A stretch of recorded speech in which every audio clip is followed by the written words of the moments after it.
How are we doing, guys? And welcome back to All Leeds TV. It's your Plymouth 1, Leeds United 4 post-match reaction.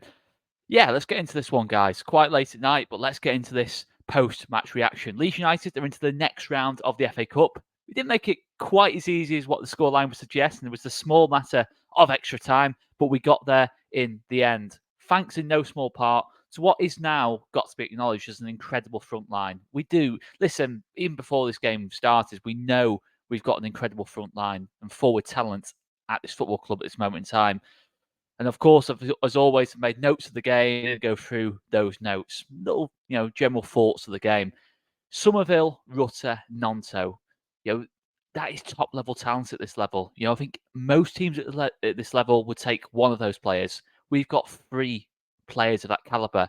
Yes, Nonto maybe hasn't had the best of seasons, but he's certainly starting to step up massively, I think.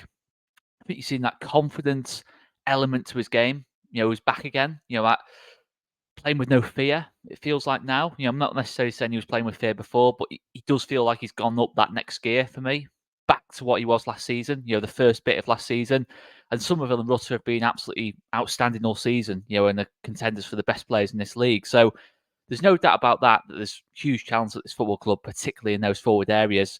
And in these toe-to-toe type fixtures, because Plymouth had a go at us today. Yes, maybe it didn't quite work for them in terms of constructing attacks together and consistently causing us problems, but they did have a go at us today. They did try and play on the front foot, I felt. Certainly in that first half. Maybe they dropped off a little bit as it went on. But these fixtures suit us for me. It gives us that chance to hit teams on the counter and break down teams in that way. You think we're seeing a lot in the last couple of weeks. Teams have sat off against us, and we've had to try and unpick 5-man defenses, 4-man defenses, 2 banks of 4.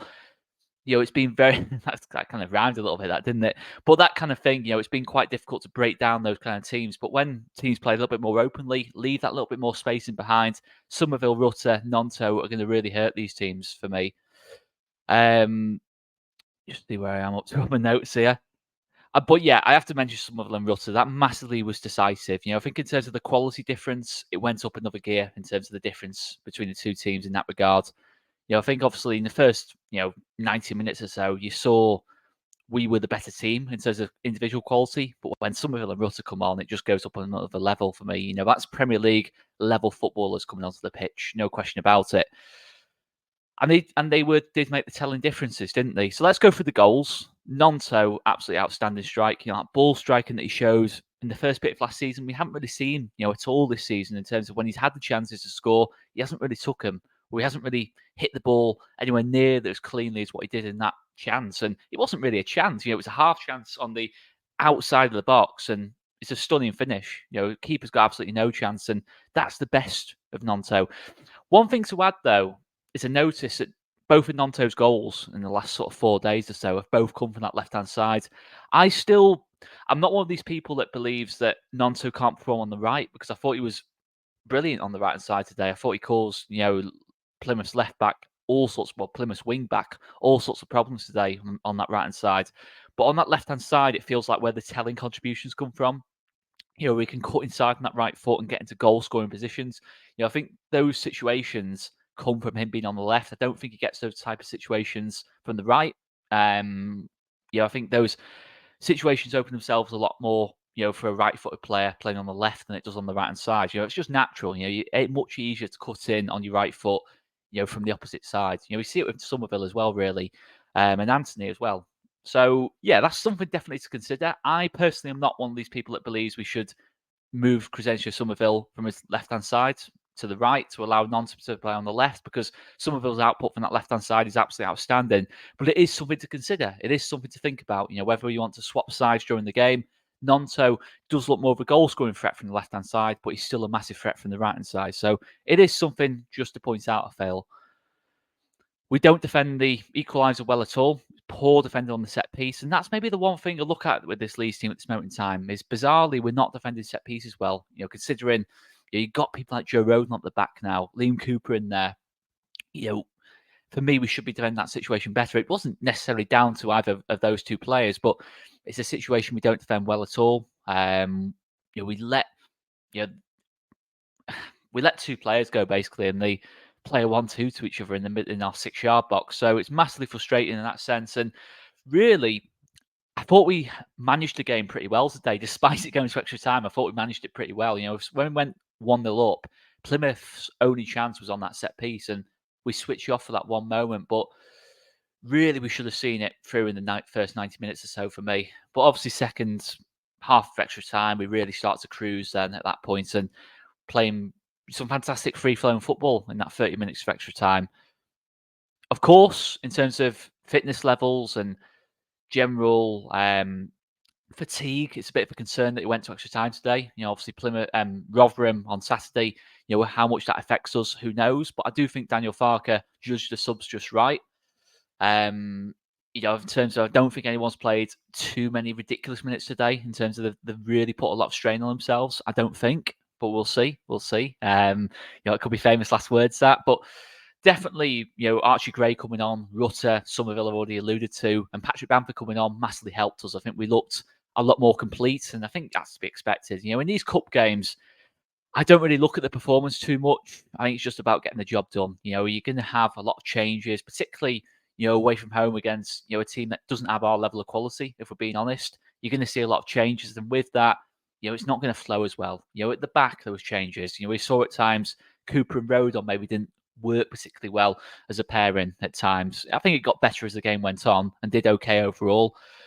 Kamara and Gruev was fine because they played a lot of football together, so that was quite a smart one from Daniel Farker. I thought we had good control of the game for sort of that 20, 25-minute spell. I think Plymouth came out well, but we weathered that mini storm. I wouldn't even call it a storm, I'd call it a mini storm, where the game was a little bit basketball matchy, but we kind of started to put our foot on the ball with Kamara and Gruev and really controlled the game. I thought Gruev, for me, was man the match again today. Certainly a strong contender. He was absolutely outstanding again. So yeah, we managed that element of things well. And going forward, maybe it didn't flow as well as what it normally would. Anthony, Nonto, Matteo Joseph, and Perot. It was a whole different front four. And yeah, with that, it's never going to quite flow. When it's a front four that's not playing together at all, if not very rarely, it's not going to flow as well as what it maybe should do on paper at least. But I thought Matteo Joseph, I like the look of Matteo Joseph in terms of the way he's playing, in terms of the general profile of player that he is. He's making runs in behind, aggressive as well. He holds the ball up quite nicely, goes in for duels, battles for things in the air. And he's got a really good spirit about him. Unlucky not to score. Maybe that's the one element of Matteo Joseph, maybe just that little bit more composure in the box. But I like the way he plays. He plays with real confidence.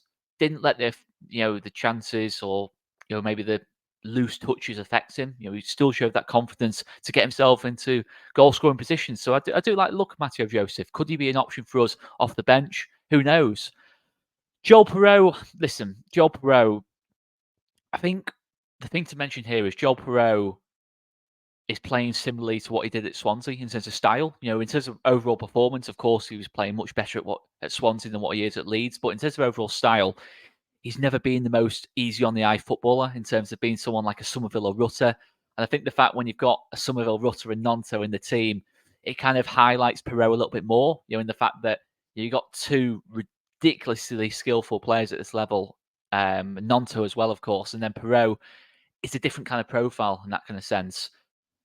I can understand the criticism, absolutely, and Perreault has not done anywhere near enough tonight or in the previous games to justify starting games for this Leeds United team at this moment in time. Certainly not ahead of Patrick Bamford or nowhere near judging Rutter in the 10 role. Whatever you see Joel Perreault as, I personally think he's a 9.5, if that makes sense. I don't think he's necessarily a centre forward, a lone centre forward, and I don't think he's a 10. I think he's better in a front two, or we're just going to have to try and find a different role for him. But at this moment in time, there's no need to, I don't want to say go to that trouble, but I'm almost kind of saying that. I think it's all about the team rather than individuals. But I think to get the best out of Perreault, he's going to have to try and play sort of a hybrid role. And at this moment in time, we've got no reason to do that. So, the team has to come first, really. But Perreault's a quality player. Listen, he is a quality player, I still believe. He's a frustrating player, but I think there's still quality there. On another day, he could have had 2 or 3 today. He strikes the ball really well from distance. He is definitely a goal threat. Even if his performances aren't there, I still believe he's a goal threat. He saw the quality of the strike that hit the bar. A few moments in the second half where blocked shots, and yes, could he get the shot away a bit quicker? But there is elements of quality there with Joel Perreault, but we still need to see more complete performances for me to start in this Leeds team because the standard is so high in that front four. It is so high. Even Wilfred Gnonto putting in the performances he has in the last 2 games, it's by no means guaranteed he'll start over Dan James when Dan James is back available. So the standards are high and they have to stay high because that is ultimately our difference maker this season, is that front four. Compared to all the other teams, that is our difference maker. That is what we've got over Ipswich and Southampton for me, is the output and overall threat and depth in those forward areas. But I think, let's see where I'm up to on my notes. I've lost track. But yeah, it's moments of magic that win us in extra time, isn't it? Crescencio Somerville, it's an utterly phenomenal moment. I did say, in the Bristol City review that I was confident Crescencio Somerville will get back into the goals. He was showing so much threat and in the Bristol City game. Yes, he didn't get a goal or assist, but he just needs those moments from Crescencio Somerville where he gets 1v1 with the right back, able to cut inside and get on that right foot, and he's always a threat. It's never a surprise when Crescencio Somerville does that.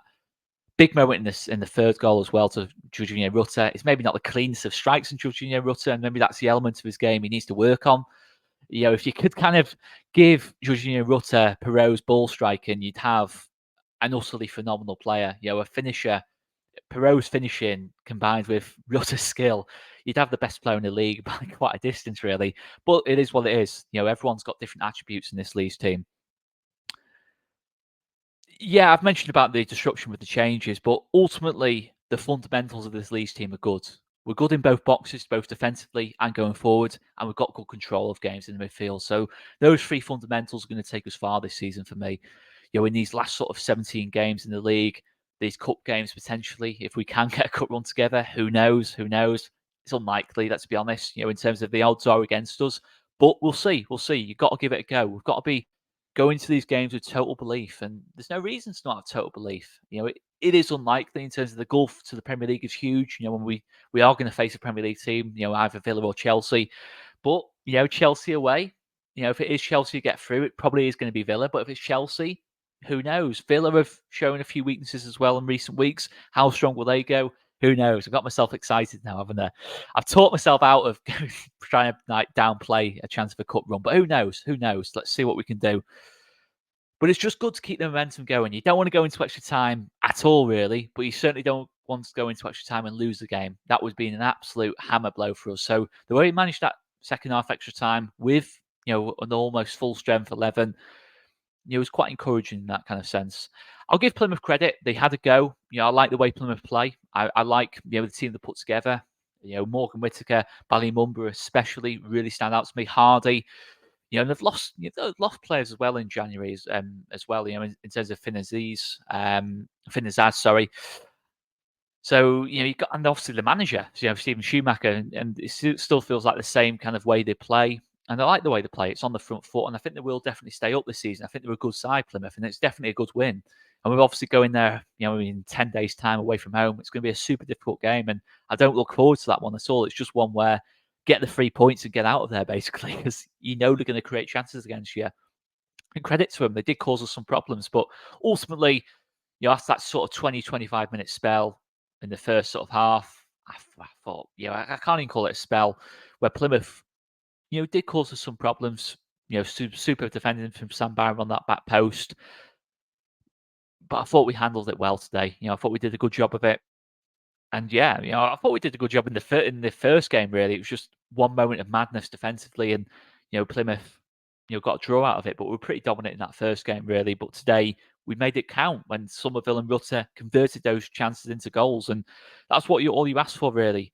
But we have to stay a step ahead of the opposition, because if you do drop off for that one moment, let's not forget today. As much as we got the win overall, after 90 minutes it was level. That'll be no good to us in 10 days' time. We have to make these qualities that we've got individually, and a quality manager as well. Daniel Farker, I thought, managed the game really well as well from a game management point of view. So yeah, we've got to stay a step ahead. We can't afford drop points, and ultimately today there was warning signs there. I'll definitely take the positives. It's the FA Cup at the end of the day. Anything can happen. But let's not get too carried away. Rotherham next, one game at a time. Let's see what we can do in that game. Let's hope the fatigue isn't there in that Rotherham game. That's always my worry with the cup runs. But it's another chance to, get some goals, hopefully, against Rotherham. But ultimately, 3 points first and foremost. Rotherham will sit off against us more. It'll be a different kind of test. But there is a chance if we do score early, Rotherham have to come out against us and be a little bit more on the front foot. We're showing in this game today what we can do in those situations. We're showing throughout the season what we can do in those situations. You give Somerville and Rutter space, they cause problems. But other players are stepping up now as well. Nonto, Dan James, as I've alluded to, Patrick Bamford, Matteo Joseph, I thought had a good performance. Let's hope we can get the same from Perot as well. Ultimately, another game won. Momentum carries on. I've been rambling again. Hit that like button and subscribe button as well. And we will be back again. Thanks very much, guys. I've been Oscar from All Leeds TV. Thanks very much. See you later. Cheers, guys.